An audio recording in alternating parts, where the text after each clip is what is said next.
Welcome back to Kiwi Bred. Let's revisit Mark Chittick and talk about the continued success of Waikato Stud, both on and off the track.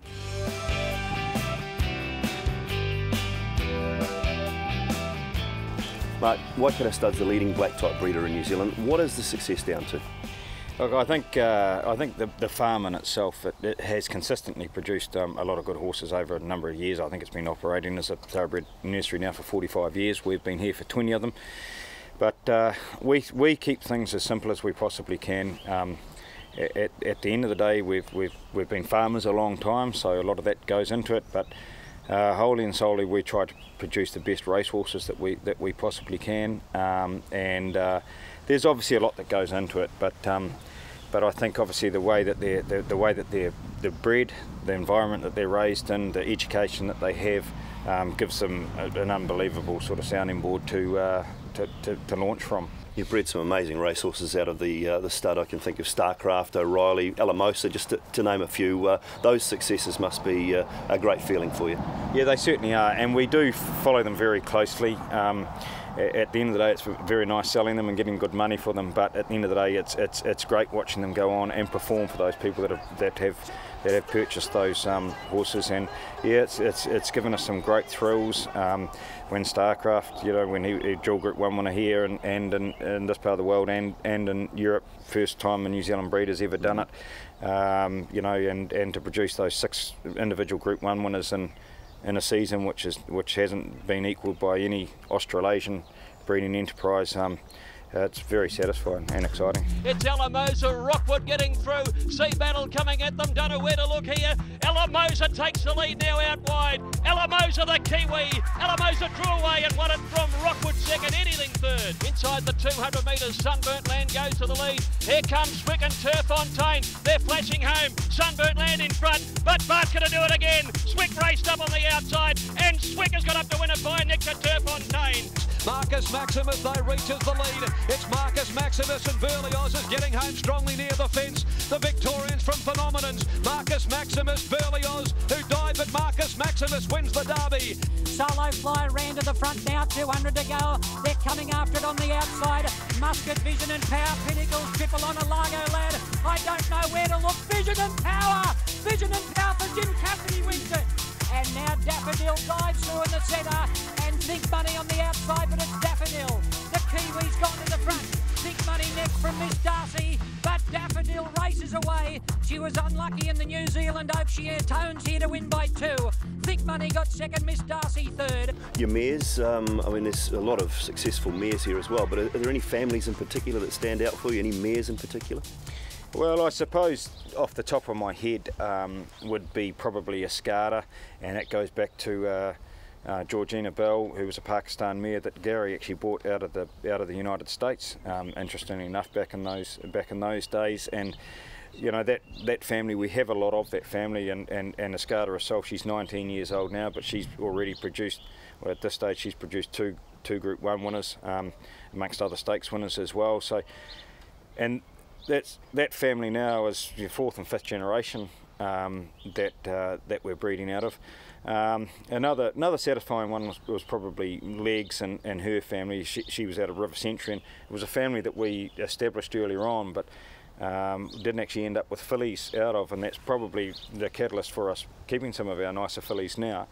You know, and she ended up producing Legs, who was a Doull Group 1 winner, and Gyno, who was a Doull Group 1 winner. So in that family we've got a lot of now. So I mean, I could go on and on about families. What about O'Reilly, Savabeel and Pins? Have had 5 Derby winners in the last 15 months for those stallions.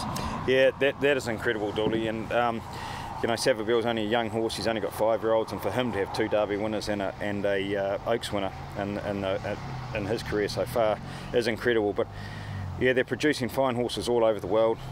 Pins an ambitious dragon. He's reigning Hong Kong Horse of the Year. So, and O'Reilly was Silent Achiever. I mean, we all saw how brilliant she was. So, No, they're doing a wonderful job in the top echelon. Ambitious Dragon being called upon, and he quickly put pay to them in the Gold Cup. Ambitious Dragon raced away from Pure Champion. Can California Memory pegging back? Extension's trying hard, but Ambitious Dragon going boldly, and he's got the double all wrapped up. Ambitious Dragon beats Extension and California Memory. Silent Achiever, she's got a fight on her hand. Rockton Pop is running on there. Chikorita, the fillies in front. Silent Achiever, a link clear from Rockton Pop and Carrick, and then Chikorita. She's doing good, she's a beauty.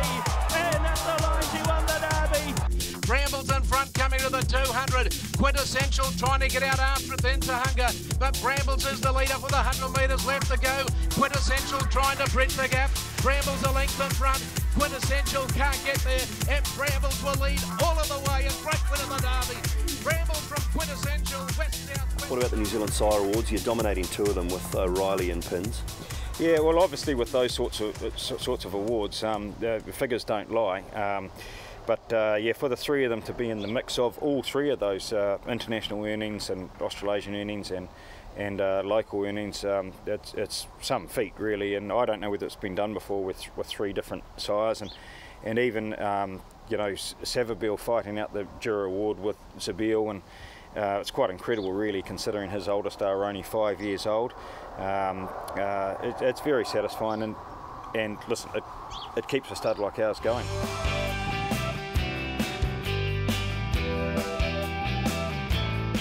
Later in the season, we'll take a closer look at Waikato Stud stallion Savabeel. Time now for our overseas report. Hello, welcome to Kiwis Abroad, brought to you by the Singapore Turf Club. When we talk about Kiwis Abroad, when we talk about Sydney racing, in recent years one name has come to mind, a young Kiwi who has done very well in this part of the world. I speak of Chris Waller. Chris, welcome. Must be a bit of a thrill. We have an awards night coming up, and second year straight champion trainer in this part of the world.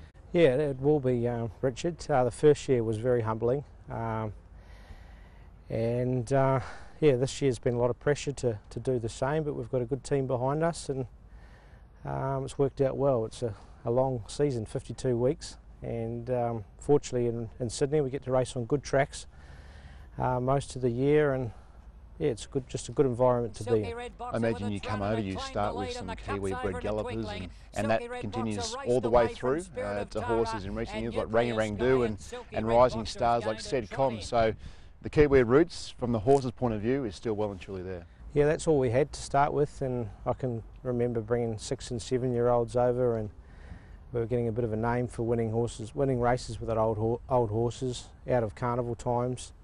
But they were the backbone, and to some degree they are now too, the older horses. We obviously concentrate on 2-year-old racing, but our niche market has been the 3-year-olds and older, and that's obviously what the New Zealand horses are very good at, and fortunately we had those horses to carry us through in the early days. Chris, you're here in Sydney, Dawn Baker, other Kiwi trainers. Are you surprised more Kiwi trainers don't come across to Sydney in particular with the right horse to attack these races? Yeah, I am, Richard, especially the latest 3-year-old, 4-year-old and then 5- and 6-year-old races. Prize money in Australia and in Sydney in particular is very strong, and we've got a massive base of 2- and 3-year-olds, but they get burnt out quickly by our constant racing and constant pressure we put on our horses. So yeah, if the New Zealanders can work away, which wouldn't be hard, to develop their horses in their homeland, and we're even looking at doing it ourselves, buying the New Zealand horses, keeping them there, resisting the temptation and bringing them over when they're ready. And when they're ready is a lot different to when the owner thinks they're ready. Obviously everyone thinks their horse is the next So You Think or Might and Power or the next Golden Slipper winner, but they're not. That's just the nature of the game. And yeah, New Zealand's got the right conditions, and I think grow your horses in New Zealand and bring them over here and you won't stop winning races. And obviously it's the cost of bringing them over, but when you're racing for 85,000 every Saturday, you soon get that back. Before we let you go, Chris, how do you relax?